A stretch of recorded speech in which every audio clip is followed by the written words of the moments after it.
Bahkan ulama mengatakan termasuk tanda-tanda kiamat bagi seseorang, ya, tanda-tanda kematian dia menuju kepada hari kiamat, hari pembangkitan dan hari hisab tentang amal-amal yang dilakukan baik ataupun buruk sehingga dia menuju kepada kehidupan abadinya surga atau neraka adalah lahirnya generasi. Adanya generasi yang ada sekarang, anak-anak kita yang sudah lahir, ya, ataupun orang yang tidak punya anak tapi dia melihat ada generasi-generasi yang kecil sudah mulai tumbuh besar dari mulai bayi, mulai anak menjadi anak-anak, kemudian remaja, dan mereka memasuki tahap-tahap yang sudah kita lalui seperti misalnya jenjang pendidikan, pernikahan, mulai masuk ke bisnis dan segala macam. Ini tanda-tanda kematian dan tanda-tanda kiamat seseorang, ya. Karena dengan itu berarti sudah ada generasi yang akan menggantikan dia sebagaimana kita telah menggantikan generasi sebelum kita. Dulu kita juga melalui masa yang seperti itu dan orang tua kita menyaksikan kita. Pada saat masih bayi, anak-anak, dan begitu kita dewasa, maka kita menggantikan posisi mereka. Mereka sekarang sudah pulang, ya, kepada Allah Subhanahu Wa Taala. Ini sebuah fakta yang sering didustakan oleh sebagian orang. Dia sengaja membodohkan dirinya seakan-akan itu tidak akan terjadi. Padahal semua itu terjadi. Bahkan makna daripada tafsir firman Allah Subhanahu Wa Taala, "Waqad ja'akumun nadhir", dan telah datang kepada kalian peringatan-peringatan, kata sebagian ulama, kata Imam Qurtubi dalam buku beliau At-Tadhkirah, adalah munculnya uban di kepala. Tanda-tanda kematian. Dan kematian artinya tanda-tanda kiamat. Karena dia akan menuju kepada hari kebangkitannya. Begitu juga ada yang mengatakan penyakit demam. Siapa yang antara kita tidak mengalami demam? Begitu seseorang sudah mulai ditimpa demam walaupun dia masih kecil, sudah tanda-tanda kematian, tanda-tanda kiamatnya. Begitu juga ada yang mengatakan lahirnya generasi. Ya. Dan sekian banyak pendapat ulama tentang masalah ini. Ada seseorang di kota Madinah dulu teman-teman sekalian. Pada saat dia sudah menginjak umur di atas 40 tahun.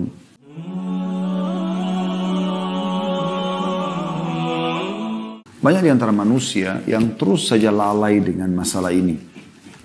Mereka coba, tanda kutip ya, membodohi diri sendiri atau membohongi diri sendiri dengan fenomena yang ada di sekitarnya.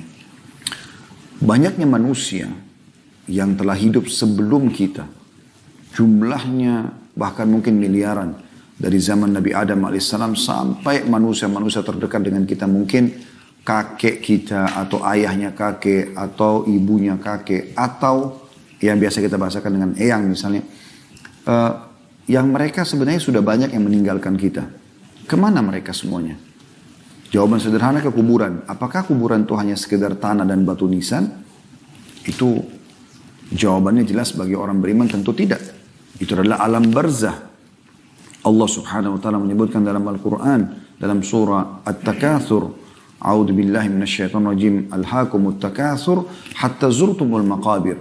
Kalian terus sibuk mengumpulkan harta dunia, ya, prestasi dunia, dan kalian lupa padahal kalian akan menziarahi atau akan mendatangi kuburan itu. Kalla sawfa ta'lamun, kalian pada saat itu akan mengetahui ternyata di situ ada kehidupan. Tsumma kalla sawfa ta'lamun, kalian pasti akan mengetahui ada kehidupan di sana. Ya. Jadi jelas bagaimana bagi seorang muslim ada jawaban, ada kehidupan di sana, bukan hanya sekedar batu nisan dan tanah. Banyak sekali hadis menjelaskan masalah itu. Di antaranya adalah pada saat Nabi SAW selesai mengubur jenazah seorang sahabat, maka beliau pun SAW mengatakan, sesungguhnya orang mukmin kalau meninggal dunia maka akan datang kepadanya 3 sosok malaikat.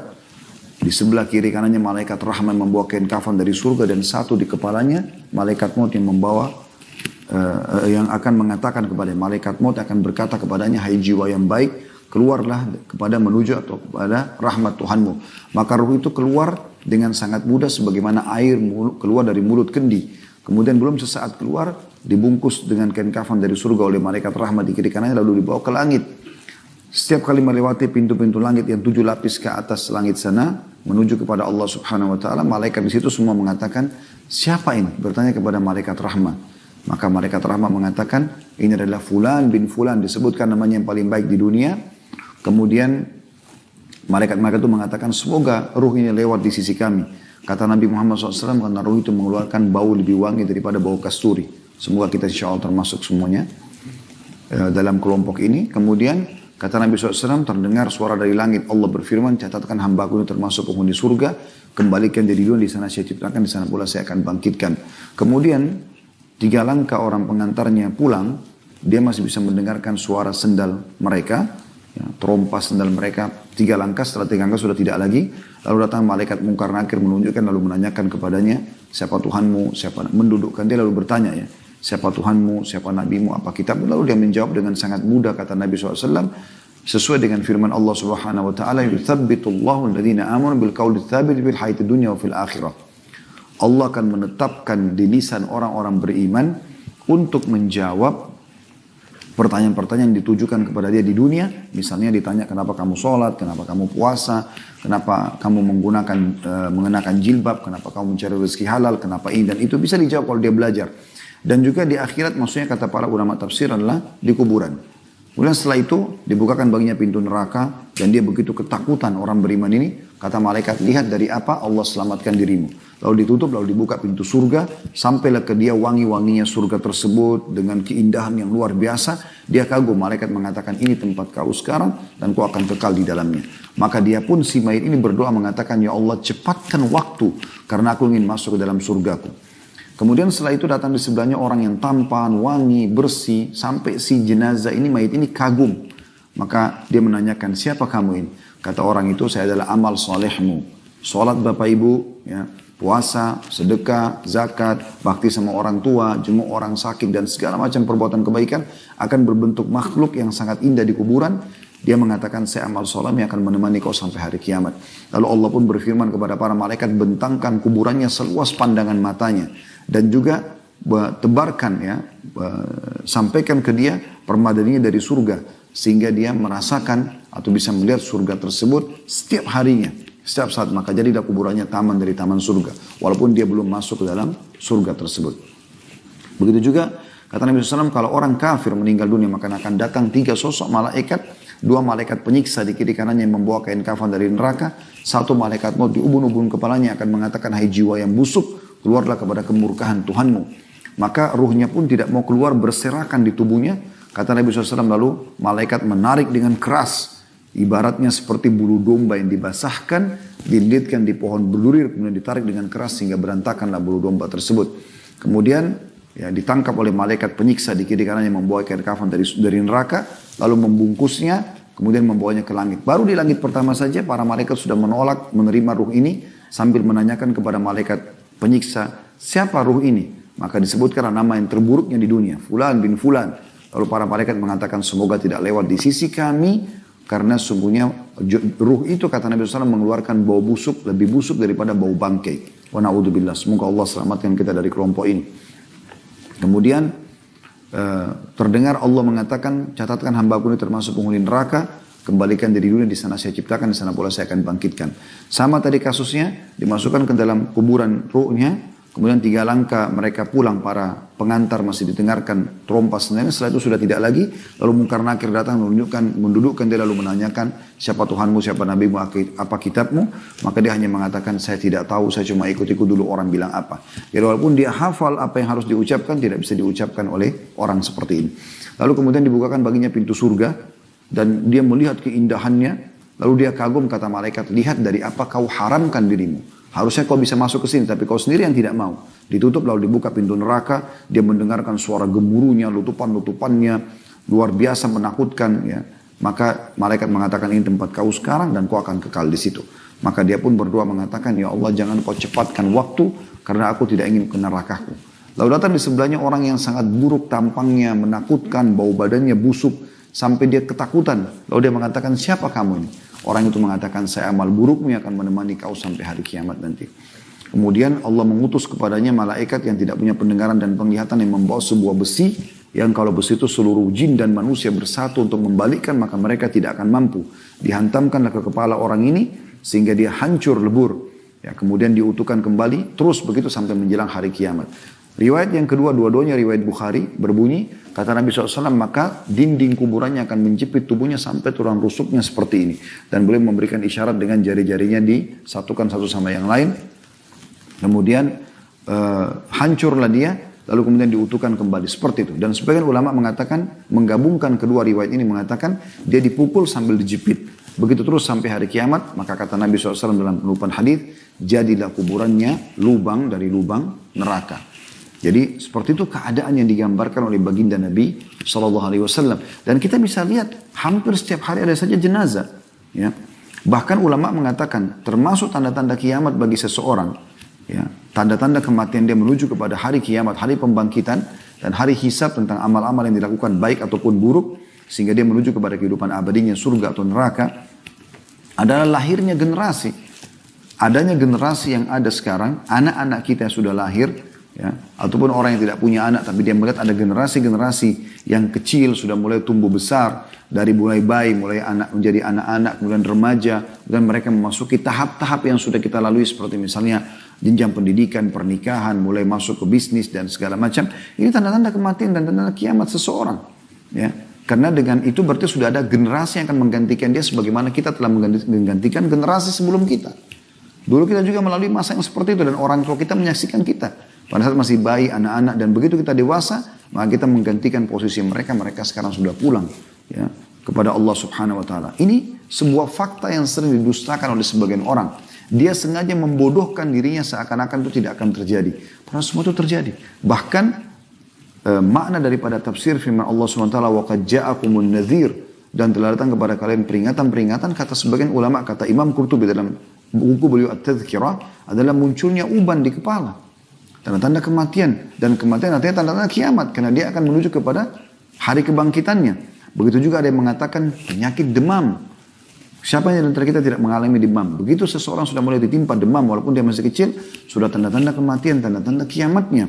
Begitu juga ada yang mengatakan lahirnya generasi. Ya. Dan sekian banyak pendapat ulama tentang masalah ini. Ada seseorang di kota Madinah dulu, teman-teman sekalian. Pada saat dia sudah menginjak umur di atas 40 tahun, maka dia pun tiba-tiba membuat dirinya seakan-akan gila, teman-teman sekalian. Padahal dia seorang pengusaha yang sukses segala macam. Kemudian dia datang ke Masjid Nabawi dan tidak mau pulang ke rumahnya. Setiap kerabatnya datang, dia buat dirinya seakan-akan gila. Padahal sebenarnya tidak gila. Dan dia sudah meninggalkan usaha-usaha dia yang berjalan. Berjalan sekian waktu. Kurang lebih berjalan 20 tahun dia melakukan perbuatan tersebut. Sampai datang seseorang penuntut ilmu dari wilayah Irak datang ke kota Madinah. Kemudian ingin sholat di Masjid Nabawi. Bertemu dengan para ulama dulu di majelis mereka di sana. Kemudian dia lihat orang ini. Dengan hikmah Allah SWT dia lihat orang ini. Ini kisah dinukil oleh Imam Qurtubi dalam kitab At-Tadhkirah beliau. Tentang masalah peringatan kematian. Dari mati sampai surga dan neraka. Semua dibahas panjang lebar. Dan itu ada bahasan kita di file playlist YouTube, insya Allah sudah ada kitab Tadhkirah.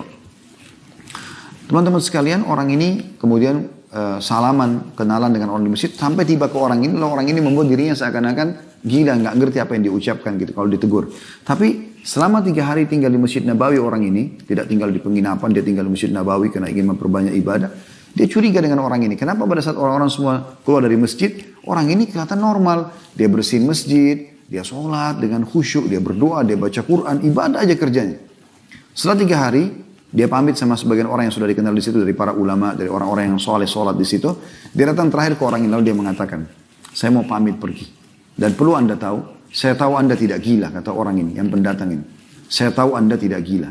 Dan saya memperhatikan semua sikap anda selama 3 hari ini. Termasuk rupanya kalau malam, orang ini sering datang ke Baqi.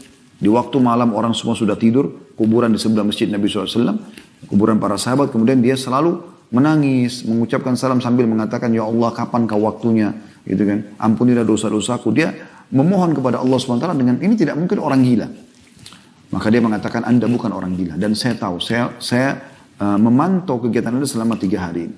Karena tidak ada orang lain, maka orang itu pun mengatakan, dari mana kau tahu? Dia bilang, saya tahu orang gila tidak akan seperti anda. Membersihkan masjid dengan bersih, anda mengaji dengan benar, anda berzikir, semuanya sholat on time, selalu di saf pertama, anda kalau malam ke Baqi, dan saya dengar doa-doa anda. Maka orang itu pun mengatakan, benar. Lalu anak muda ini bertanya, tolong sampaikan kepada saya, kenapa anda lakukan ini?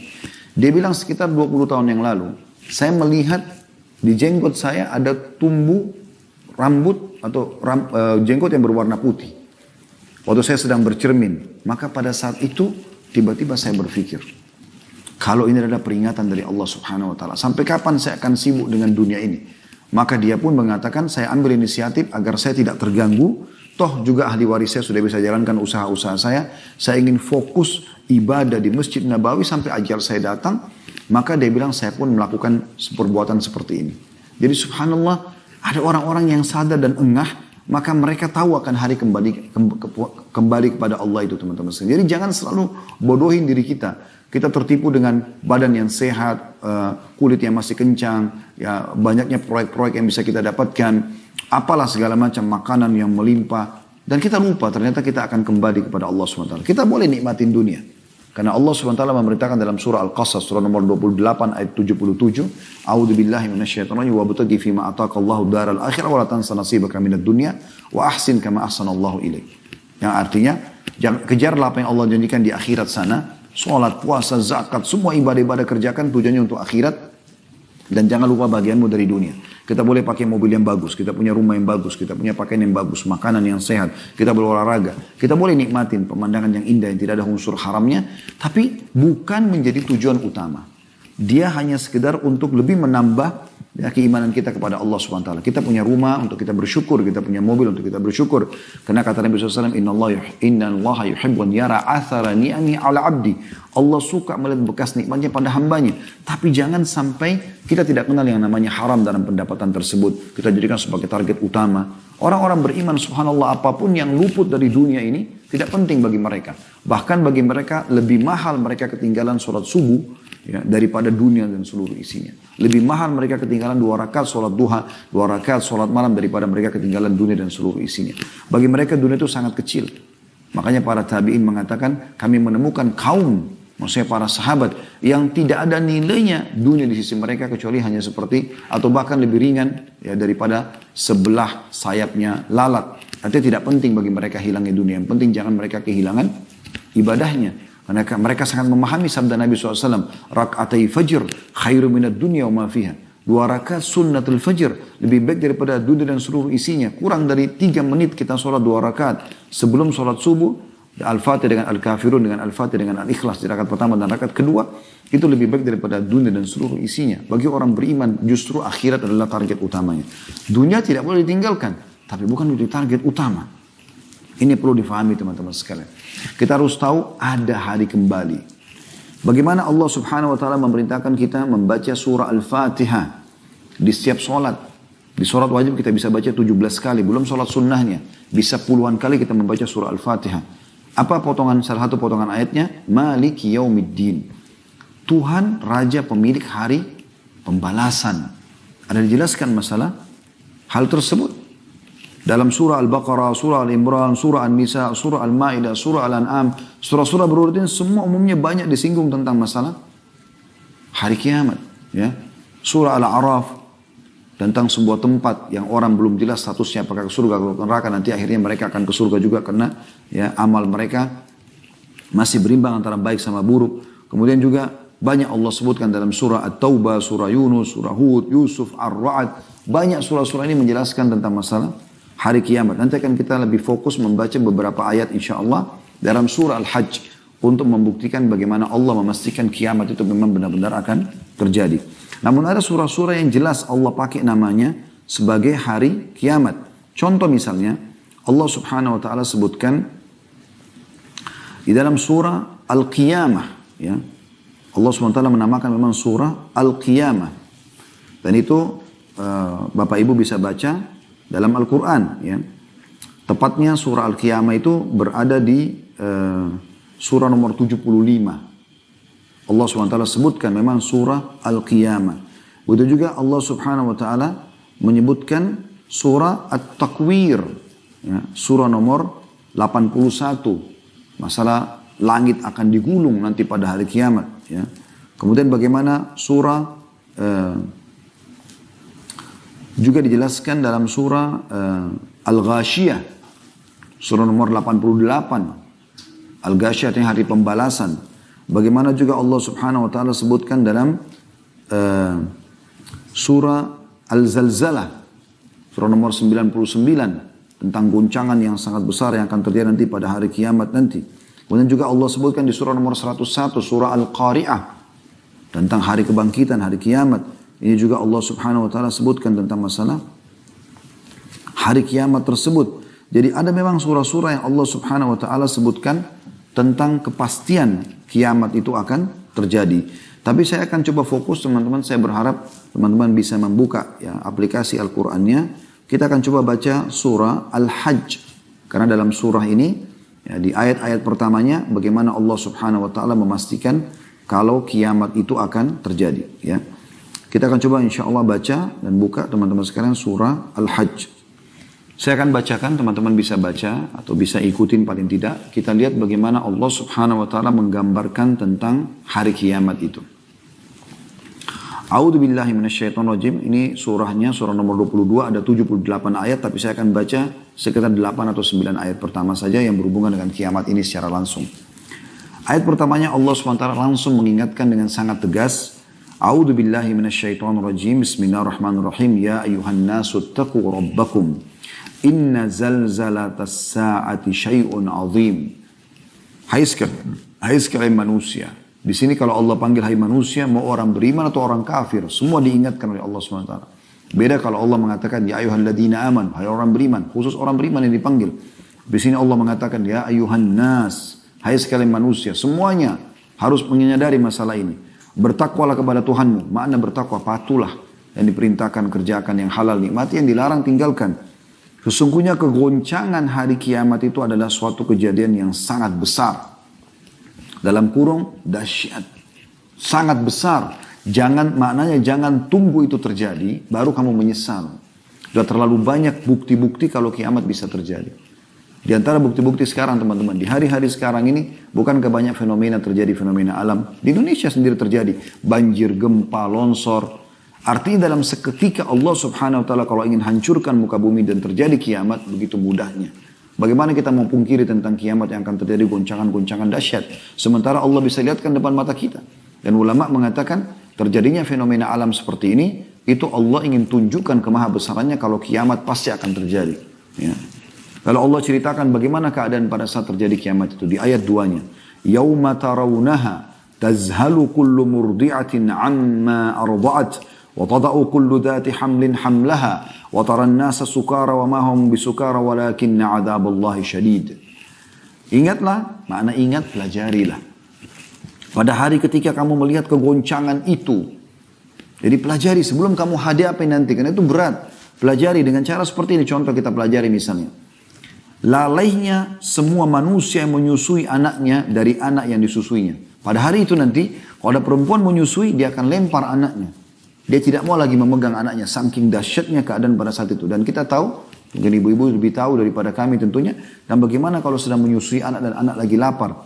Mungkin walaupun akan diserang oleh musuh, ibu itu tidak akan mencabut anaknya, karena sayangnya luar biasa. Tapi di hari kiamat, dia akan lepaskan ya, anak susuannya tersebut.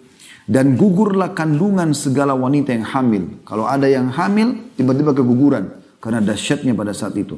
Dan kamu lihat manusia dalam keadaan mabuk. Padahal sebenarnya mereka tidak mabuk. Akan tetapi semua itu sebabnya adalah azab Allah sangat keras. Depan mata mereka neraka dengan gemuruh suaranya yang sangat besar. Dan juga ya, mereka melihat bagaimana manusia dibangkitkan seluruhnya tanpa terkecuali. Dari awal Nabi Adam AS sampai manusia terakhir. Bahkan jin, hewan-hewan semuanya akan dibangkitkan oleh Allah Subhanahu wa ta'ala. Ayat 3-nya kata Allah. وَمِنَ النَّاسِ مَنْ يُجَادِلُ فِي اللَّهِ بِغَيْرِ عِلْمٍ وَيَتَّبِعُ كُلَّ شَيْطَانٍ مَرِيدٍ. Sayangnya di antara manusia ada orang-orang yang membantah tentang Allah tanpa ilmu pengetahuan. Gak ada kiamat itu. Apa itu surga neraka? Membantah tanpa ilmu. Dan mengikuti setiap syaitan yang jahat. Yang membuat dia supaya mengkiri masalah kiamat itu. Ayat 4-nya. Kutiba alaihi annahu man tawallahu fa'annahu yudilluhu wa yahdihi ila adabis sa'ir.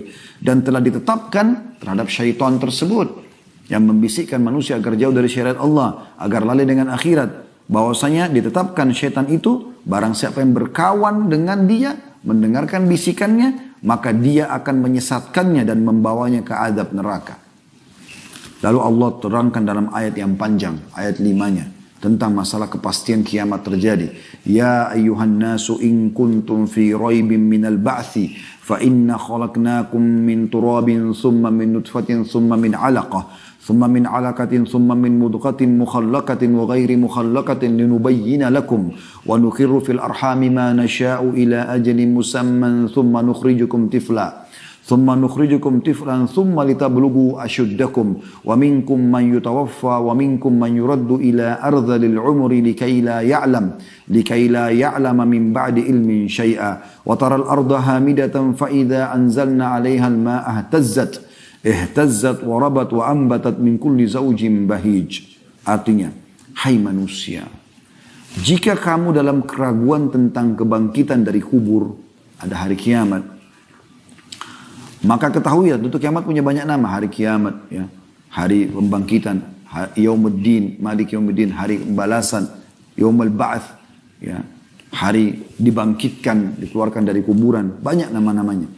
Maka ketahuilah, sesungguhnya kami telah, kalau kamu ragu, maka kami akan ajak kamu berbicara, hai Musa, dengan akal kemanusiaanmu.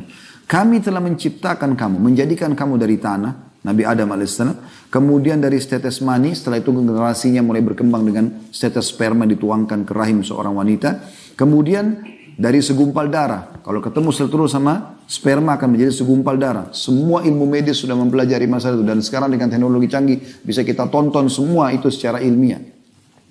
Kemudian dari segumpal daging, darah berubah jadi daging, yang sempurna kejadian dan yang tidak sempurna. Agar kami jelaskan kepada kamu dan kami tetapkan dalam rahim. Siapa yang akan hidup, siapa yang akan gugur. Apa yang kami kehendaki sampai waktu yang telah ditentukan. Kami tentukan jenis kelaminnya, kapan dia keluar, lahir umur 7 bulan kah di perut ibunya, 8 bulan kah, 9 bulan kah, laki-laki atau perempuan, jenis kelaminnya, kemudian rambutnya, kulitnya, segala macam. Kemudian kami keluarkan kamu sebagai bayi. Kemudian dengan beransur-ansur kamu sampailah kepada kedewasaan. Dan di antara kamu ada yang diwafatkan dan ada pula yang di antara kamu yang dipanjangkan umurnya sampai pikun. Supaya dia tidak mengetahui lagi sesuatu pun yang dahulu telah diketahuinya. Jadi Allah ceritakan, kalau kau ragu dengan kebangkitan setelah kau mati nanti, bagaimana dulu kami ciptakan kamu sendiri, begitu juga kami akan bangkitkan kamu. Ini prosesmu untuk kamu diciptakan itu. Dan pada saat itu kamu akan lihat bumi kering. Kemudian apabila telah, dan ini contohnya Allah mengatakan, dan kamu lihat bumi itu kering, tandus. Kemudian apabila telah kami turunkan air hujan di atasnya, hiduplah bumi itu dan suburlah dan menumbuhlah berbagai macam tumbuh-tumbuhan yang indah. Artinya, begitulah kami bangkitkan kalian. Tadinya orang sudah mati, masuk ke tanah, kering, jadi tulang belulang. Bagaimana tanah tandus pun kami turunkan hujan, lalu kemudian jadi subur, tumbuh-tumbuhan, begitu juga kami akan bangkitkan kalian. Ayat 6-nya. Dzalika bi anna Allah huwal haqq wa annahu yuhyil mauta wa annahu ala kulli syai'in qadir. Yang demikian itu karena sungguhnya Allah dialah yang hak dan sungguhnya dialah yang menghidupkan segala yang mati dan sungguhnya Allah Maha Kuasa atas segala sesuatu. Sehebat apapun kita teman-teman, kita akan kembali kepada Allah Subhanahu wa taala. Hebat dari sisi ibadah, dekatkan diri kepada Allah, atau memang hebat dalam kemaksiatannya, semua akan kembali kepada Allah Subhanahu wa taala. Dalam ayat yang dikatakan wa ilaihi turja'un, kepadanya kalian akan dikembalikan. Di ayat 7-nya, wa anna as-sa'ata atiyatun la raiba fiha wa anna Allah yab'atsu man fil qubur. Dan sungguhnya benar-benar hari kiamat itu pasti datang. Ini sebab kita namakan judul kita kiamat pasti datang dari potongan ayat ini. Allah mengatakan dan sungguhnya hari kiamat pastilah datang. Tidak ada keraguan kepadanya. Dan bahwasanya Allah membangkitkan semua orang yang ada di dalam kubur. Ya. Lalu kemudian Allah SWT tutup, ini ayat terakhir kita baca sampai ayat 8-nya. Allah SWT mengatakan wa minan nasi may yujadilu fillahi bighairi ilmin wala hudan wala kitabim munir. Tapi sayangnya di antara manusia ada orang-orang yang membantah tentang Allah tanpa ilmu pengetahuan, tanpa petunjuk dan tanpa kitab atau wahyu yang bercahaya. Jadi mereka membantah tentang masalah kiamat ini dengan tanpa ilmu sama sekali. La haula wa la quwata illa billah. Baik teman-teman sekalian, kita juga coba baca lengkap insyaAllah surah Zalzalah. Ini saya pilih karena teman-teman mungkin umumnya menghafalnya, sering dipakai dalam sholat. Bagaimana Allah SWT gambarkan surah Zalzalah ayat 1 sampai ayat 8-nya ya. A'udzu billahi minasyaitonir rajim. Idza zulzilatil ardu zilzalaha. Apabila bumi digoncangkan dengan goncangan yang dahsyat ya, pada hari kiamat itu. Wa akhrajatil ardu athqalaha. Bumi mengeluarkan semua beban-beban berat yang dikandungnya. Semua gunung-gunung tercabut, semua yang berat, yang ada bobot sehingga membuat bumi itu bisa stabil, diangkat oleh Allah SWT. Ya. Wa qala al-insanu ma laha. Pada saat itu manusia mulai berkata, ada apa dengan bumi ini? Selanjutnya, yauma idzin tuhadditsu akhbaraha. Pada hari itulah bumi menyampaikan tentang beritanya. Ya. Bi anna rabbaka auhalaha, bahwasanya Tuhanlah Allah yang telah memerintahkan dia menjadikan atau terjadi seperti itu. Yauma idzin yasdurun nasu ashtatan liyura a'malahum. Pada saat itu manusia akan dibangkitkan ya dalam keadaan bermacam-macam. Ada penjelasan macam-macam, adalah orang beriman akan bercahaya, orang kafir akan hitam kelam. Ya. Faman ya'mal mithqala, untuk mereka melihat amal-amal mereka, faman ya'mal mithqala dzarratin khairan yara. Siapa yang berbuat seperti biji sawi dari kebaikan, dia akan lihat. Sekecil apapun kebaikan yang Bapak Ibu lakukan, tidak ada yang sia-sia. Wa may ya'mal mithqala dzarratin syarran yara. Siapa yang berbuat seperti biji sawi dari keburukan, dia juga akan lihat, dan semua akan dipertanggungjawabkan. Ini jelas 8 ayat semuanya cerita tentang masalah neraka. Maksudnya hari kiamat, hari kiamat. Dan sangat jelas. Begitu juga dalam surah Al-An'am, Allah Subhanahu wa taala juga menyebutkan ya, dalam surah Al-An'am surah nomor 6 ayat 158. Allah Subhanahu wa taala berfirman, Al-An'am surah nomor 6 ayat 158. A'udzu billahi minasyaitonir rajim. Hal yanzuruna illa an ta'tiyahumul malaikatu aw ya'tiya rabbuk aw ya'tiya rabbuka aw ya'tiya ba'du ayati rabbik yauma ya'ti ba'du ayati rabbika la yanfa'u nafsan imanuha lam takun amanat min qablu aw kasabat fi imaniha khaira. Al-ayat. Apa yang mereka tunggu-tunggu? Orang-orang yang masih tidak mau taubat, tidak mau kembali kepada Allah, tidak mau beriman kepada Allah. Apa yang mereka tunggu-tunggu, kata Allah? Tidak lain hanyalah kedatangan malaikat ya, kepada mereka untuk mencabut nyawa mereka. Menunggu kematian. Setelah malaikat maut baru mereka mau sadar. Gitu ya. Atau kedatangan Rob, ya, atau Rob kalian. Maksudnya di sini adalah bertemu dengan Allah Subhanahu wa taala pada hari kiamat. Allah akan hisab mereka. Atau kedatangan sebagian tanda-tanda Robmu. Tanda-tanda kiamat. Nanti akan kita jelaskan insyaAllah. Karena kiamat tidak akan terjadi sampai tanda-tandanya terlihat semua. Pada hari datangnya sebagian tanda-tanda Robmu itu tidaklah bermanfaat lagi iman seseorang bagi dirinya sendiri yang belum beriman sebelum itu. Dan atau dia belum mengusahakan ya kebaikan dalam masa imannya tadi.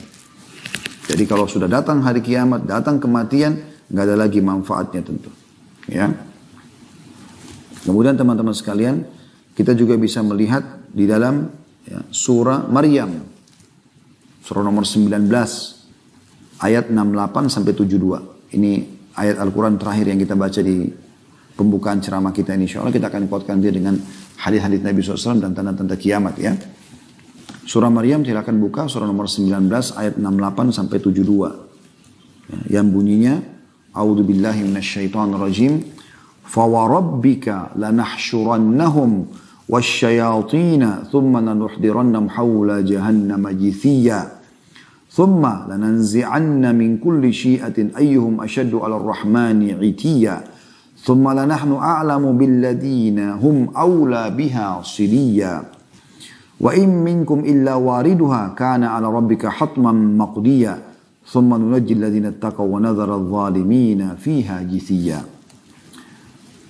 Demi Rabbmu, hai Muhammad, pasti terjadi. Sesungguhnya akan kami bangkitkan mereka bersama syaitan-syaitan.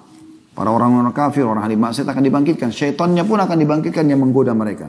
Kemudian kami akan datangkan mereka di sekeliling jahanam, neraka, bersama-sama dalam keadaan berlutut. Ya, terhina mereka. Kemudian pasti akan kami tarik dari tiap-tiap golongan siapa di antara mereka yang sangat durhaka kepada Zat yang Maha Pemurah, pada Allah. Dan kemudian kami sungguh lebih mengetahui orang-orang yang seharusnya dimasukkan ke dalam neraka itu. Gak ada lagi negosiasi, gak ada lagi sogokan, gak ada manipulasi di hari kiamat. Semua pasti jelas. Yang ahli surga akan jelas, ahli neraka akan jelas. Anda tidak akan punya apa-apa lagi di sana untuk membela diri. Dan tidak ada seorang pun darimu, melainkan akan mendatangi neraka itu. Orang kafir akan masuk ke dalam, orang beriman akan lewat di atasnya. Karena sirat akan dibentangkan di atas neraka itu. Ya, baru kita menuju ke surga. Semua tujuannya agar kita pun kalau masuk ke surga insya Allah pernah melihat neraka itu. Dan bagaimana besarnya nikmat Allah yang kita rasakan karena selamat dari api neraka. Apalagi sampai masuk ke dalam surga. Kemudian Allah mengatakan, ya, dan sesungguhnya itu sesuatu yang pasti terjadi. Ya. lewat di neraka itu. Kemudian kami akan menyelamatkan orang yang bertakwa ya, dari neraka itu agar masuk ke dalam surga lewat di atas sirat. Dan kami akan tinggalkan orang-orang zalim dalam keadaan berlutut atau terhina. Ya. Jadi ini jelas sekali bagaimana Allah SWT menggambarkan masalah itu. Beruntunglah teman-teman sekalian kalau kita engah mengambil dan memahaminya. Apalagi ini masuk dalam salah satu dari 6 rukun iman kita. Selain iman kepada Allah, iman kepada malaikat, iman kepada kitab kita, para rasul-rasul, hari kiamat. Dan juga ya, qadha atau takdir baik dan takdir buruk. Beriman kepada hari kiamat ini manfaatnya banyak sekali teman-teman sekalian. Di antaranya adalah beriman kepada Allah, mendapatkan pahala, menyempurnakan iman karena rukun iman. Yang kedua, dia akan menenteramkan hati seseorang di dunia ini. Ya, tidak ada orang yang tertimpa musibah, lalu dia ingat akan terjadi kiamat. Misalnya dia ditipu orang, dia kena penyakit kronis.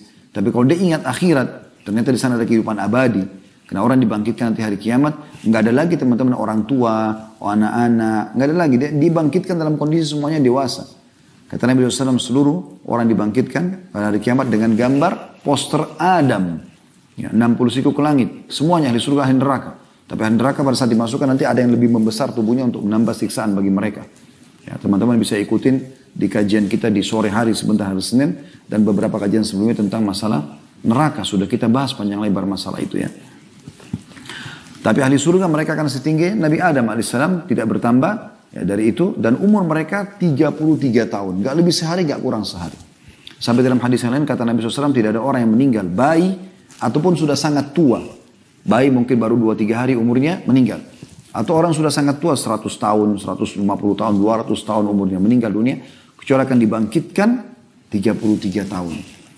Ya, jadi tidak ada lagi anak-anak, tidak ada bayi, tidak ada orang dewasa. Dan tidak ada juga lagi kata Nabi SAW orang kalau masuk ke dalam surga. Gak ada lagi sakit. Ya. Gak ada beringus, gak ada meludah, kata Nabi SAW, gak ada buang air besar, gak ada buang air kecil. Orang ahli surga tidak akan rusak pakaiannya, tidak akan habis masa mudanya. Gak ada WC di surga itu. Gak butuh orang kamar mandi. Kata Nabi SAW, semua makanan minuman yang tidak dibutuhkan oleh tubuh mereka akan keluar dalam bentuk keringat yang lebih wangi dari bau kasturi. Semua kehidupan yang berbeda. Ya, abadi selamanya. Dan kita sedang menuju ke sana. Allah Subhanahu Wa Taala menciptakan kedua orang tua kita yang mulia. Adam dan Hawa alaihi wassalatu wassalam itu untuk di surga. Kemudian mereka diturunkan untuk bertugas di dunia, kemudian kembali lagi ke surga. Kita ini adalah anak-anak surga, harusnya kita kembali ke surga. Tapi Allah SWT berikan syarat, harus patuh kepada Allah. Siapa yang membangkang selama di dunia, yang Allah berikan umur yang terbatas, maka dia akan masuk ke neraka dan Allah sudah gambarkan neraka. Apa kata Nabi Muhammad SAW dalam hadis sahih? Tidak ada sesuatu yang kalian butuhkan untuk masuk ke dalam surga dan selamat dari neraka kecuali sudah dijelaskan kepada kalian. Jadi jelas. Kata Nabi SAW juga, kalian semua akan masuk surga kecuali orang yang aba, menolak. Kata para sahabat, "Wa may ya'ba ya Rasulullah?" Siapa yang nolak itu ya Rasulullah? Kata Nabi SAW, "Man ata'ani dakhala al-jannah." Siapa yang patuh kepada aku akan masuk surga. "Wa man asani dakhala an-nar." Siapa yang durhaka maka akan masuk dalam api neraka. Ya. Jadi kiamat ini teman-teman sesuatu yang pasti datang. Harus kita punya persiapan. Pernah ada sahabat bertanya dalam hadis Bukhari Muslim, "Ya Rasulullah, siapakah orang mukmin yang paling cerdas?" Kata Nabi SAW, orang yang paling banyak mengingat kematian akhirat dan punya persiapan yang cukup untuk itu. Itu orang mukmin yang paling cerdas. Ya. Jadi orang yang luar biasa adalah orang yang punya tahu itu. Tetap di dunia dia berpakai pakaian yang bagus, dia punya kendaraan yang bagus, dia cari rezeki yang halal, rumah yang bagus, dia biaya keluarganya maksimal. Tapi dia tidak, semua itu dibawa untuk menuju ke akhirat sana. Bagaimana para salafus salih, mereka pada saat bersedekah, lalu kemudian mereka dibawa sedekahnya itu oleh orang-orang miskin. Mereka tersenyum gembira sambil berkata kepada orang di sekitarnya, "Lihatlah orang-orang ini membawa amal-amal kami, ketimbangan amal kami pada hari kiamat tanpa diupah sedikit pun." Mungkin sebagian orang yang masih berpikiran kapitalis, bukan berpikiran Islam, dia akan berpikir kalau dia keluarkan sesuatu dia berikan pada orang, sebenarnya dia sedang memberikan keuntungan pada orang tersebut. Sebenarnya tidak. Karena orang itu cuma menghabiskan untuk urusan dunia. Beri makanan, pakaian, selesai. Tapi nilai itu bagi kita yang bersedekah tidak akan hilang. Kita akan temukan. Bahkan dilipat gandakan menjadi 10 kali lipat dan kelipatan-kelipatan yang banyak. Tergantung daripada kadar keikhlasan seseorang. Jadi orang beriman tahu. Beriman tentang akhirat ini akan membawa orang lebih tenang melalui dunia. Semua masalah akan jadi kecil. Semua juga nikmat akan kita limpahkan dan kita habiskan sebagai tanda syukur kepada Allah yang juga akan kita harapkan membawa ke akhirat sana. Kemudian teman-teman sekalian, kiamat ini sudah terlalu banyak tanda-tandanya. Dan memang Nabi SAW menjelaskan akan terjadi tanda-tanda. Ulama membagi ada tanda-tanda kecil, ada tanda-tanda besar. Tanda-tanda kecil ada yang sudah terjadi, ada yang sedang terjadi, ada yang belum terjadi. Tanda-tanda kiamat besar belum terjadi semuanya. Ya. Tapi ini semua teman-teman akan pasti terjadi sebelum terjadinya kiamat yang besar. Ya. Tanda-tanda kiamat kecil yang sudah terjadi adalah sabda Nabi SAW, hitunglah kiamat itu termasuk lahirnya aku, diutusnya aku, dan meninggalnya aku. Tiga-tiga sudah terjadi. Nabi SAW sudah lahir, sudah diutus, dan sudah meninggal dunia. Kemudian beliau sebutkan juga termasuk tersebarnya taun amwas. Ya. Virus taun. Yang ini terjadi di zaman Umar bin Khattab radhiyallahu anhu, yang banyak sahabat juga terbunuh dengan virus ini. Gitu kan. Dibebaskannya Palestina di zaman Umar bin Khattab juga terjadi. Ya. Ini semua sudah terjadi tanda-tanda kiamat ini. Jadi cukup banyak yang sudah terjadi. Bahkan Nabi SAW menjelaskan ya, kalau kaum muslimin akan membuka wilayah Hira, dan memang sudah berhasil juga ya, dibebaskannya. Islam akan membebaskan Konstantinia atau Konstantinopel, Turki, Istanbul ya. Itu juga sudah terjadi di tahun 1439 Masehi di zaman Sultan Muhammad Murad Al-Fatih rahimahumullah. Sudah terjadi gitu. Jadi banyak yang sudah terjadi ya. Tentu ada juga yang lain, saya tidak jelaskan semuanya karena cukup panjang bahasan, tidak mungkin dalam sejam. Anda bisa kembali ke kajian kami tentang hari kiamat, cukup banyak, di antaranya bedah buku Minhajul Muslim ya, di bab tentang beriman kepada hari kemudian. Kemudian ada juga yang sedang terjadi, seperti misalnya sabda Nabi SAW, tidak akan terjadi kiamat sampai zina itu menyebar. Ya. Kemudian juga dalam riwayat lain, dan juga khamr, serta diganti namanya dengan nama yang lain. Bukankah Anda lihat sekarang dilegalkan? Ya, diskotik, bar, karaoke dengan lampu-lampu yang terang, mendapatkan izin, mereka bebas melakukan semua itu. Nah, itu sudah dilegalkan. Zaman dulu tuh sangat aib besar kalau ada terjadi perzinahan. Orang mungkin menyembunyikan diri. Sekarang orang sudah benar terang-terangan. Bukankah film-film sudah banyak disebarluaskan di medsos? Semuanya orang bisa melihat aurat orang lain, bisa menonton zina dan segala macam, bahkan mendukung dan segala macam. Bahkan bisa investasi, ikut-ikutan di situ. Itu kan sudah merajalela. Khamr digantikan namanya. Sekarang kan digabung khamr yang bersaudara sama zina. Pasti dia paket biasanya. Setelah mabuk, zina. Atau zina dengan mabuk. Ini dua hal yang sulit dipisahkan. Seperti kembar gitu ya. Dan dosa ini rata-rata ya, seperti bersaudara. Memanggil satu sama yang lain. Kalau sudah melakukan ini akan terjadi, ini akan terjadi. Ini. Terus begitu. Tapi dua hal ini selalu ada. Anda lihat relevansinya. Diskotik, ada khamr, ada wanita yang menawarkan jasa untuk zina. Karaoke pasti ada wanitanya, gitu kan? Yang menawarkan begini. Tempat-tempat bar dan segala macam ini sama. Maka ini kayak satu paket teman-teman sekalian. Dan ini sudah disebutkan oleh Nabi SAW. Diubah sekarang menjadi julukan atau judul hiburan. Jadi bukan lagi dikatakan perzinahan. Hiburan. Sehingga akhirnya tidak masalah orang pakai jilbab pun untuk masuk di sana, ya, laki-laki yang soleh pun masuk di sana dan segala macam hal. Allah musta'an. Ini termasuk tanda-tanda kiamat yang sudah nyata. Tanda-tanda hari kiamat juga kata Nabi SAW, ya, bahwasanya banyaknya laki-laki menyerupai perempuan, perempuan menyerupai laki-laki. Bukankah di zaman kita seperti itu? Bahkan di zaman kita ini, ya, semoga Allah selamatkan kita, di beberapa negara dilegalkan pernikahan sesama jenis. Di Indonesia pun pada mau ikut-ikutan. Ya, diangkat LGBT dan segala macam, diangkat itu sebuah kebebasan publik. Padahal melawan fitrah. Allah sudah hancurkan kaum Lut karena mereka homoseksual. Dan juga dalam masalah lesbian kata Nabi SAW, ya lesbian, praktek lesbian di antara wanita adalah zina di antara mereka. Tidak bisa. Ya. Kalau zina antara laki-laki sama perempuan dosa besar, ya itu hukumnya kalau belum nikah, kepergok, dicambuk 100 kali, diasingkan setahun. Kalau sudah nikah dirajam, dilempar sampai mati. Tapi kalau orang homoseksual, ini beda hukumannya. Kata Abdullah bin Umar atau Abdullah bin Abbas, kalau pelaku ini, sodomi atau homoseksual ini, kalau kepergok dan ketahuan, dia dicari tempat tertinggi di sebuah kota itu, lalu didorong dari atas, kemudian dilempar, dirajam dengan batu dari bawah. Sudah nikah atau belum nikah? Kalau zina, rajamin nanti kalau sudah nikah. Tapi ini tidak. Karena beratnya hukuman terhadap hal-hal tersebut. Tapi subhanallah, sekarang sudah dianggap seperti yang biasa. Bahkan sudah biasa orang, dianggap biasa sekali orang itu pacaran, pinggir jalan, pegang-pegangan, bukan halal suami istri, ciuman. Bahkan mereka berzina. Ya, di tempat-tempat umum, di kebun-kebun dan segala macam. Dan lebih parah kadang-kadang melakukannya di kuburan. Tempat yang harus dijadikan sebagai ibrah. Peringatan kata Nabi SAW, ziarahilah kubur karena mengingatkan hari akhirat. Mereka malah melakukan kemaksiatan di tempat-tempat haram seperti ini. Atau tempat-tempat yang harusnya dimuliakan, maka mereka lakukan perbuatan haram di situ. Ini semua termasuk tanda-tanda kiamat. Ya. Dan ada beberapa yang lain tentunya. Juga ada tanda-tanda kiamat yang kecil yang belum terlihat. Seperti kata Nabi SAW, tidak akan terjadi kiamat sampai kalian melihat dari sungai Furat keluar gunung emas. Walaupun sudah ada tanda-tanda yang terlihat di sebagian informasi yang ada di zaman kita sekarang. Juga termasuk yang belum terjadi adalah kembalinya Jazirah Arab. Ya, dengan sungai-sungai, kebun-kebun. Ya. Sekarang kan yang kita tahu Jazirah Arab, termasuk Saudi terutama sekarang adalah banyak padang pasir.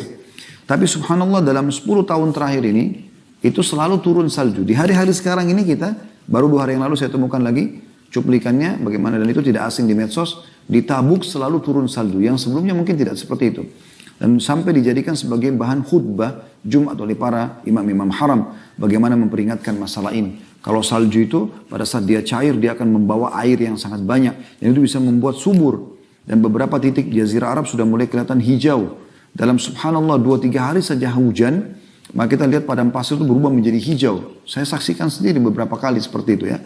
Maka ini termasuk tanda-tanda kiamat yang sudah nyata sebenarnya. Termasuk ada Malhamah Kubra atau peperangan terjadi antara umat Islam dengan Bani Asfar, ya orang-orang non-Muslim. Ya, dan pada saat itulah terakhir tanda-tanda hari kiamat karena di penutupan hadis tanda-tanda kiamat kecil maksudnya. Kata Nabi SAW pada saat muslimin sudah sampai ke Rum. Rum ini Allahu alam di mana posisinya, tapi kata Nabi SAW pasukan muslim akan sampai ke Rum. Dan pada saat itu iblis akan berubah menjadi manusia lalu mengatakan kepada kaum muslimin kalau Dajjal telah keluar di tengah-tengah kalian. Maka pada saat itu umat Islam umumnya sudah tahu itu tanda-tanda kiamat besar. Kalau Dajjal keluar, mereka pun bubar, mereka kembali kepada atau ke kota-kota dan negara mereka masing-masing. Pada saat mereka kembali ternyata mereka baru sadar itu berita bohong. Dan di saat itulah betul Dajjal akan keluar kata Nabi SAW. Maka keluarlah tanda-tanda kiamat besar. Dan tanda-tanda kiamat besar ini dikumpulkan oleh para atau dikumpulkan dalam sebuah hadis yang sahih. Ada 10 hadis riwayat Imam Ahmad. Kata Nabi SAW, Inna sa'ata la takunu hatta takuna 10 ayat. Sebenarnya kiamat yang besar sekali, ya, hidupnya sangkakala, kemudian hancurnya semua planet-planet bertabrakan, semua akan hilang, ya, dan tersisa hanya Allah Subhanahu Wa Taala dan yang Allah inginkan dari surga dan penghuninya, dari bidadari, bidadara, pelayan semua itu mereka tuntut yang Allah inginkan itu semua mungkin, ya, karena Allah mengatakan dalam ayat nanti akan kita bacakan ayatnya pada saat hidup sangkakala, maka semua yang di langit dan di bumi akan meninggal, hancur, kecuali yang Allah inginkan. 10 tanda-tanda itu disebutkan. Yang pertama adalah khasfun bil masyrik, wa khasfun bil maghrib, wa khasfun bi jaziratil Arab. Tentu di sini sebagian ulama mengatakan dalam hadis ini bukan urutannya ya, tapi disebutkan secara acak oleh Nabi SAW. Nah, urutannya sebagian ulama mendahulukan Dajjal. Di sini disebutkan Dajjal yang ketiga. Di sini terjadi adalah 3 tanda-tanda kiamat sekaligus. Terjadinya longsor besar di daerah timur bumi ini atau timur Jazirah Arab. Timurnya berarti Asia kita ya. Dari Irak, Iran, Rusia, Afghanistan sampai ke bawah Indonesia ini itu dikenal dengan timur Jazirah Arab. Kemudian akan terjadi longsor di barat Jazirah Arab, Afrika, benua yang besar. Kemudian juga akan terjadi longsor besar di Jazirah Arab. Ini 3. Longsor ini kata sebagian ulama sudah tidak bisa lagi ditutup karena besarnya. Kemudian yang keempat disebutkan dalam hadis ini, tapi sekali lagi bukan urutannya ya. Nah, karena dijelaskan oleh para ulama ada urutan sendiri. Kemudian dukhan, keluarnya kabut yang sangat besar. Ya, kabut yang sangat besar yang menutupi mayoritas bumi ini. Kemudian disebutkan yang kelima adalah Dajjal, keluarnya Dajjal. Nah, akan kita jelaskan insyaAllah satu persatu poin ini biidnillahi ta'ala, mudah-mudahan ada waktu ya. Kemudian yang keenam adalah Dabbatul Ard, keluarnya hewan melata di muka bumi, hewan tapi bisa bicara dengan bahasa manusia. Ini juga akan kita jelaskan insyaAllah. Kemudian yang ketujuh adalah Ya'juj dan Ma'juj, keluarnya Ya'juj dan Ma'juj. Ya. Ini adalah 2 suku dari anak Adam yang diceritakan dalam surah Al-Kahfi, dan Anda dianjurkan baca setiap malam Jumat atau hari Jumat surah Al-Kahfi dan mengenang kisah mereka. Bagaimana Raja Dzulkarnain itu menutup atau menyembunyikan mereka bukan menyembunyikan sebenarnya, lebih menghalang mereka di sisi sebuah gunung yang ditutup dengan beberapa besi yang dicairkan, ditaburi dengan cairan timah, cair ya, sehingga menguatkan gunung tersebut dan tidak bisa ditembus oleh Ya'juj Ma'juj, tapi mereka akan keluar nanti di akhir zaman nanti. Yang kedelapan, tulu'us syams min maghribiha, keluarnya terbitnya matahari dari tempat terbenamnya. Sekarang terbit dari timur, kalau terbenam di barat, nanti akan terbalik di hari kiamat itu, menjelang hari kiamat. Ya, kemudian yang kesembilan adalah narun takhruju min ka'ril adan. Ya. Tamurrun nasu wa tazulu tarhalun nas, sampai situ ya. Artinya api yang akan keluar dari pusat kota Aden. Kota Aden ada di Yaman, yang akan menggiring manusia. Dan yang ke-10 antara adalah nuzul Isa ibnu Maryam, ya, keluarnya atau turunnya Nabi Isa alaihissalam dari langit nanti akan memimpin di muka bumi. Baik teman-teman, ini kurang lebih ya, sebutan secara acak, tapi kalau ulama coba menyusun sesuai dengan riwayat-riwayat yang ada, maka mereka menyebutkan yang pertama dari 10 adalah keluarnya Dajjal. Karena disebutkan dalam hadis tentang peperangan muslimin dengan Bani Asfar atau orang-orang non-muslim, ya, yang besar-besaran nanti perang besar. Bahkan kata Nabi SAW, karena akan melawan mereka, dan mereka dibawa 80 bendera. Jadi sangat besar sekali perang tersebut, dan umat Islam akan memenangkan peperangan. Pada saat mereka tiba di Rum, maka syaitan menjelma jadi manusia, lalu mengingatkan Islam kalau Dajjal telah keluar di tengah-tengah mereka. Maka mereka pun kembali. Itu tanda-tanda kiamat kecil terakhir.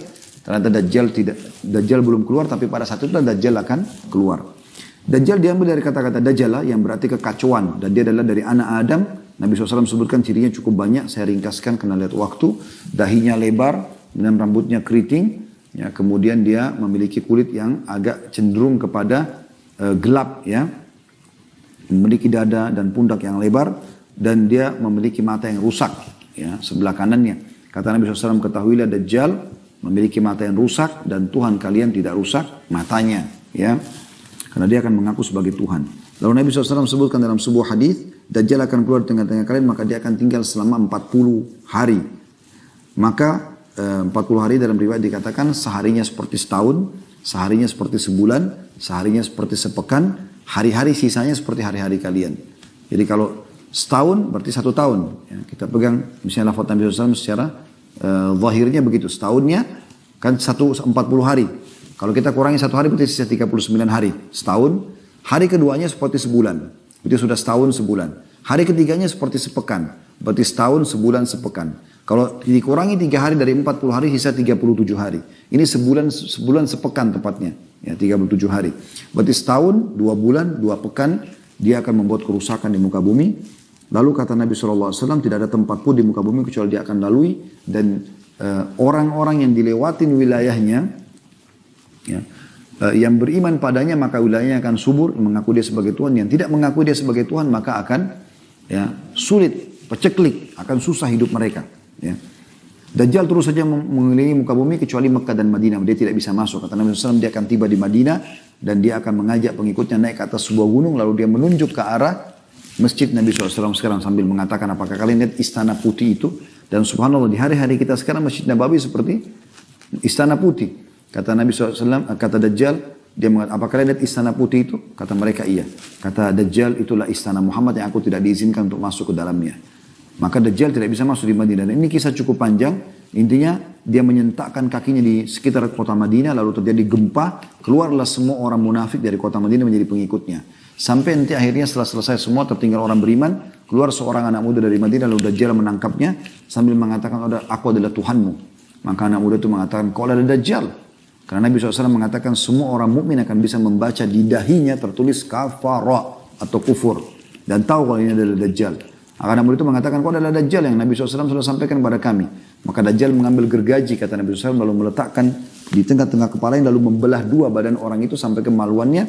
Kemudian, ya, dia melewati tengah-tengahnya sambil mengatakan, hiduplah. Maka bergabung kembali badan anak muda tersebut. Semua pengikutnya bersorak-sorak. Lalu kata Nabi SAW, dia bertanya lagi, apakah kau sudah akui aku sebagai Tuhanmu? Dia tanya anak muda itu. Anak muda itu mengatakan, aku tidak bertambah kecuali keimanan kalau kau adalah Dajjal. Maka setelah itu kata Nabi SAW, Dajjal coba membunuhnya, tidak mampu atau tidak bisa lagi membunuhnya. Tapi ada beberapa wilayah yang dia lewatin dan dia berhasil. Dia berhasil. Di antaranya adalah, ya, dia lewat dalam satu riwayat sahih dikatakan dia lewatin sebuah wilayah lalu dia datangi pemimpin wilayah tersebut. Entah presiden, raja, kepala suku, intinya wilayah itu dilewatin. Lalu dia mengatakan kepada pemimpin wilayah itu, saya adalah Tuhanmu. Orang itu mengatakan, kau manusia biasa seperti saya, dari mana buktinya?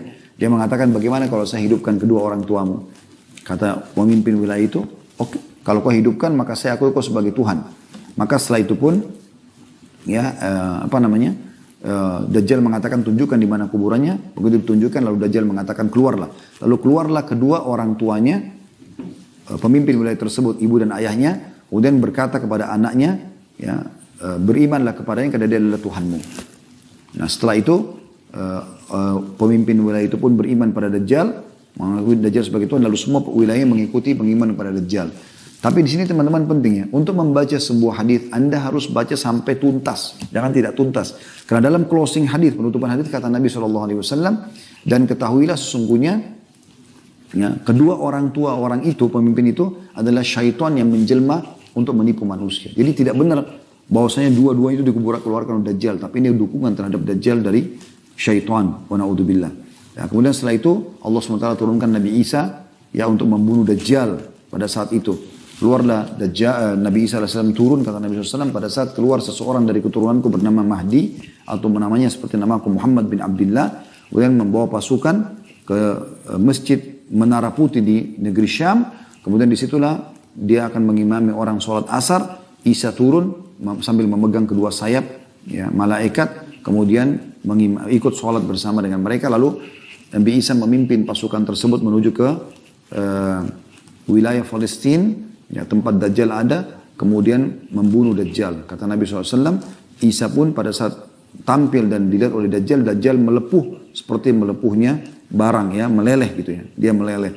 Maka dibunuhlah oleh Dajjal, Dajjal dibunuh oleh Nabi Isa AS. Nabi Isa menghancurkan salib, membunuh babi-babi dan seterusnya, dan cerita cukup panjang masalah itu. Kemudian setelah itu Nabi Isa memimpin keadilan di muka bumi, lalu keluar Ya'juj dan Ma'juj setelahnya. Jadi ini urutannya kurang lebih.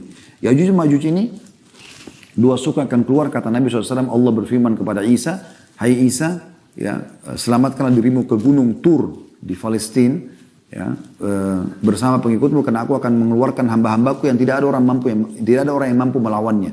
Maka mereka akan keluar Ya'juj dan Ma'juj itu, kemudian mereka akan membuat kerusakan di muka bumi. Ya'juj Ma'juj ini golongan tersendiri. Mereka manusia seperti kita, tapi mereka punya ciri-ciri sendiri yang mereka ini berbeda sama kita. Memang Allah SWT jadikan mereka sebagai cobaan. Mereka hidupnya semuanya kerusakan. Mereka membunuh siapapun yang selain mereka. Dan ciri salah seorang antara mereka akan meninggal dunia kalau memiliki 1000 anak. Baru dia tahu dirinya akan meninggal dunia. Saya pernah tanyakan kepada dosen kami pada saat mempelajari masalah tanda-tanda kiamat ini, apakah ada di antara manusia kayak seperti kita ini yang bergabung sama pasukan mereka? Maka beliau mengatakan tidak ada. Jadi itu dari mereka sendiri. Dan mereka Allah izinkan untuk menyebar kerusakan di muka bumi. Mereka makan segala macam hal. Dan mereka saking besarnya fitnahnya, melempar anak panah mereka ke langit dan jatuh anak panah tersebut dengan ada darahnya. Allah menguji mereka. Maka mereka mengatakan, qatalna man fil ardi wa qatalna man fis sama. Kami telah membunuh semua yang di bumi dan kami telah membunuh yang di langit. Setelah itu Allah SWT mematikan mereka dengan satu kali. Sekalian semua mati. Allah SWT keluarkan di leher mereka bagian belakang seekor binatang kecil yang membuat mereka mati seketika semuanya.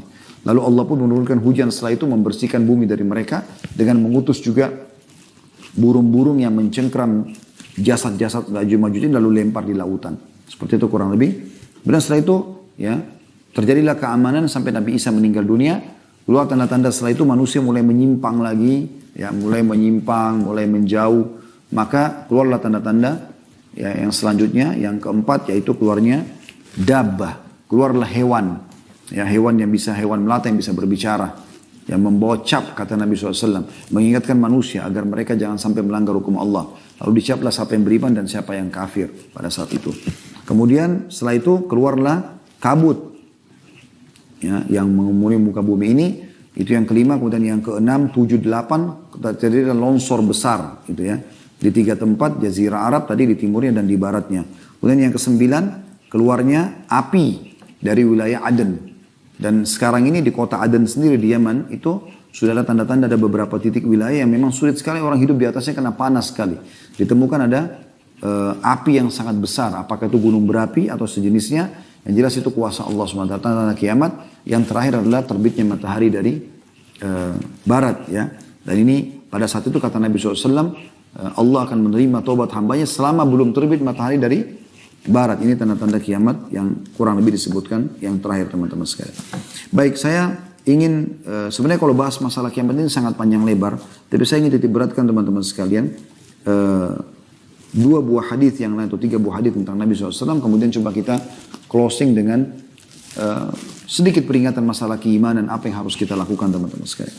Hadis Nabi SAW, yang pertama adalah kata Nabi SAW, ayuhan nas, innakum mahsyuruna ila rabbikum hufatan uratan gurla. Wahai sekalian manusia, sesungguhnya kalian pasti akan dibangkitkan menuju Tuhan kalian, dihimpunkan di padang mahsyar, sebuah lapangan yang luas, semuanya hanya butiran pasir putih, nggak ada lagi bangunan, nggak ada gunung, nggak ada lautan, ya. Di hadapan Rabb kalian dalam keadaan telanjang kaki, telanjang badan dan tidak bersunat, dibangkitkan dari kuburan. Tapi tentu nanti dalam hadis lain dijelaskan kata Nabi SAW, awal yang akan dibukakan tanah sehingga dibangkitkan adalah aku. Ya, kemudian awal yang diberikan pakaian adalah Ibrahim alaihissalam. Jadi nanti orang-orang akan diberikan pakaian orang beriman dengan pakaian-pakaian yang bercahaya, orang-orang kafir dengan pakaian yang dari terra yang panas, api, dan terlihatlah perbedaan antara kedua kelompok ini tentunya. Ya. Kemudian kata Nabi SAW, ketahuilah bahwa sesungguhnya orang pertama yang diberi pakaian adalah Ibrahim AS, dan ketahuilah bahwa sesungguhnya nanti akan didatangkan beberapa orang dari umatku, lalu mereka diseret, ya, ke sebelah kiri. Ala wa inna awwal al-khalqi yuksa Ibrahim AS, ala wa innahu sayuja'u birijal min ummati fayu'khadu bihim dhatat shimal. Fa'akulu, maka aku pun berkata, ya Rabbi, ashabi, wahai Tuhanku, itulah sahabat-sahabatku, aku sempat melihat mereka sempat beriman di masa aku hidup. Fayaqulu innaka la tadri ma ahdathu ba'dak.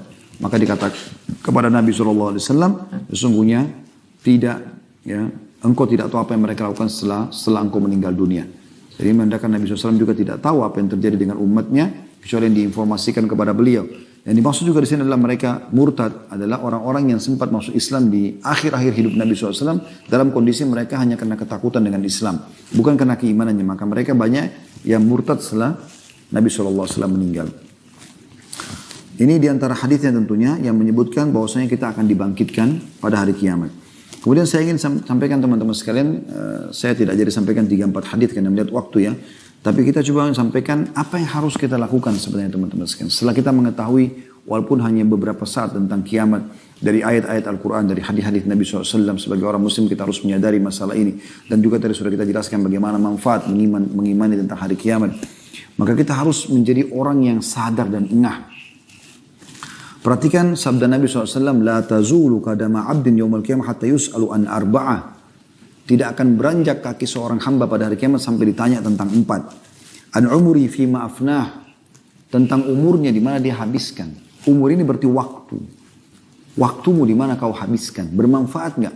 Dari manfaat ke manfaat yang lain. Minimal mubah. Minimal. Kalau ada yang kita sudah buang dalam hal kemaksiatan, segera taubat kepada Allah SWT. Mumpung masih diberi waktu. Bapak Ibu yang ikuti acara ini, saya pun termasuk diantaranya, ya. Dan teman-teman tim TUM juga yang mengurus, kita ini sedang diberikan bonus oleh Allah hari ini. Satu hari ini adalah hari yang sangat mahal. Esok hari kita tidak tahu. Semoga kita panjang umur, tapi kita tidak tahu teman-teman sekalian. Setiap saat kita bisa meninggal dunia. Setiap saat bisa datang malaikat maut. Dan hanya akan dikenang saja Anda.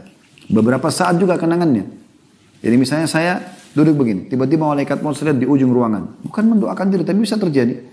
Anda semua tidak lihat, saya lihat, lalu kemudian direngutlah nyawa saya seketika meninggal. Semoga insyaAllah husnul khatimah, meninggal. Jatuh. Orang kan hanya mengenang Khalid Basalamah pernah ceramah, selesai. Sehari, sebulan, setahun, habis itu orang sudah melupakan semua itu.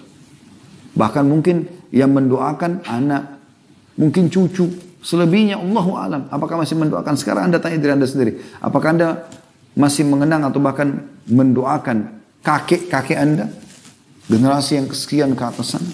Mungkin kita sudah lupakan mereka. Seperti itu. Maka kita harus beramal buat diri kita sendiri. Kita harus isi dengan hal yang bermanfaat. Maksimalkan. Kata sebagian salaf, masa lalumu sudah berlalu. Kalau kebaikan syukurilah. Kalau keburukan kau bertobat. Hari ini adalah harimu, maksimalkan. Dan hari esok sesuatu yang belum jelas. Maka kau hanya bisa membuat program. Kita tidak tahu. Kita berangan-angan insya Allah panjangkan umur. Tapi bisa mati seketika. Jangan terus-menerus selalu dengan kecantikan, dengan kegagahan, dengan kekayaan. Sehingga lupa bahwa akan ada hari kembali. Segera selamatkan diri. Dan yang bisa selamatkan adalah diri Anda sendiri. Itu penting. Lalu kata Nabi SAW. Wa an ilmihi ma amila bihi. ilmunya. Apa yang dia kerjakan dengan ilmunya?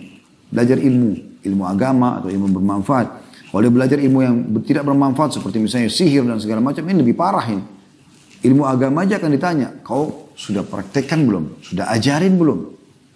Semua itu Allah kasih kesempatan kita untuk belajar agar kita mengajarkan kepada orang lain. Ilmunya akan ditanya. Kemana? Nah, kan? Ada orang subhanallah mau masuk surga sendiri. Belajar hanya dia sendiri. Dia tidak ajarin kepada orang lain. Bagaimana bisa? Padahal Allah berikan kesempatan kita untuk melipat gandakan pahala dengan mengajarkan kepada orang. Bahkan kata Nabi SAW, Allah subhanahu wa ta'ala yang di langit sana, ya, seluruh penghuni langit, seluruh penghuni bumi termasuk semut di lubangnya dan ikan-ikan yang ada di lautan, semua memohon ampun pada pengajar kebaikan. Akhi, ajarin orang sebuah hadis, sampaikan sebuah wasiat, kirimkan sebuah pesan di WA, di grup, di medsos, pajang status yang baik-baik yang mengingatkan orang masalah kebaikan. Saya pernah mengirim sebuah hadis yang saya share di kontak saya. Hadis sudah umum. Man kana akhiru kalami la ilaha illallah dakhala jannah. Siapa yang akhir kalimatnya la ilaha illallah masuk ke dalam surga. Dan karena setiap hari saya kadang-kadang kirim sesuatu, ya. Pada saat Allah berikan kemudahan. Pada saat itu masih ada BBM yang beberapa waktu tahun yang lalu masih lebih banyak dipakai BBM pada saat itu daripada WA. Maka subhanallah beberapa hari kemudian ada seorang ustaz, teman sahabat dekat saya, dia cerita sama saya, dia bilang, antum tahu nggak beberapa hari lalu waktu antum kirimkan hadis tentang kalimat la ilaha illallah itu? Terus saya bilang, iya, ingat. Berpapasan waktu antum kirim itu dan ana buka handphone, mertua ana lagi sakarat, dia bilang. Mertua lagi sakarat. Dan ana belum sempat mentalkinnya, membaca itu jadi ana mentalkinnya. Subhanallah, saya tiba-tiba berpikir, mungkin kita anggap remeh, tanda kutip hadis seperti ini, oh mungkin orang semua sudah tahu. Ternyata ada di antara orang yang kita kirimkan mendapatkan manfaat, ya. Allah bisa menyelipkan pahala buat kita karena kita mengirim kepada dia dan dia amalkan, mentalkin mertuanya pada saat itu. Mungkin dengan itu Allah selamatkan ke surga. Jangan pernah anggap remeh sebuah kebaikan. Ajarkan yang sudah kita ketahui, merasa pedulilah dan semua pelanggaran yang terjadi di depan mata kita bagi orang lain adalah kesempatan kita berbuat amal saleh. Kalau semua orang sudah berbuat kebaikan, kita mau dapat pahala dari siapa? Justru pelanggaran orang lain kesempatan kita perbaikin untuk kita mendapatkan pahala dari mereka. Ya ibu-ibu melihat orang teman-temannya belum pakai jilbab, dakwahi mereka, jangan diam. Belum punya ilmunya, baca. Google sekarang di handphone kita, handphonenya sudah seperti perpustakaan berjalan. Tinggal Anda baca, tinggal ketik, ya, keutamaan menutup aurat atau ancaman membuka aurat misalnya. Anda bisa pelajari semua itu. Ya. Ini hal yang luar biasa yang harus kita lakukan. Dakwahi orang-orang yang belum faham masalah sholat dan yang lainnya. Kemudian dikatakan yang ketiga, wa an malihi min aina iktasabu wa fima anfaqa. Dan hartanya dari mana dia datangkan dan kemana dia keluarkan. Itulah. Khusus harta kata ulama dua hal. Sumbernya dari mana, dikeluarkan kemana. Ini penting untuk digarisbawahi. Karena kita semua umumnya mencari rezeki dari Allah, di jalan Allah Subhanahu Wa Taala. Maka kita perlu pelajari teman-teman. Manusia ada 4 golongan dalam masalah harta. Ada orang yang orang ini, ya, dia terbaik, dia memiliki sumber yang halal dan dia keluarkan pada yang halal. Sumber halal ke tempat yang halal. Jadi sudah halal, dia biayai keluarganya, dia sedekah, dia bangun masjid, rumah anak yatim, kegiatan sosial. Ini orang yang terbaik dalam harta. Ini yang kata Nabi SAW, nikma malus salih fi yadi abdis salih. Sebaik-baik harta yang saleh, yang halal di tangan orang yang saleh. Kemudian yang kedua adalah orang yang sumbernya halal tapi dikeluarkan pada yang haram. Udah gajinya halal tapi dipakai berzina, dipakai karaoke, dipakai segala macam. Ini jadi tidak baik. Dapat pahala dari sumbernya tapi berdosa dengan pengeluarannya. Juga akan ditanya oleh Allah SWT. Yang ketiga terbalik. Sumbernya tidak baik, haram. Korupsi, manipulasi segala macam. Dikeluarkan pada yang halal. Diumrahkan orang, bangun masjid tapi dari uang haram. Ini tidak bisa. Ini menambah dosa buat dia. Tidak akan bermanfaat, ya. Karena kata Nabi SAW, Inna Allah tayyibun la iqbalu illa tayyiba. Allah suci bersih, tidak terima kecuali yang suci dan bersih.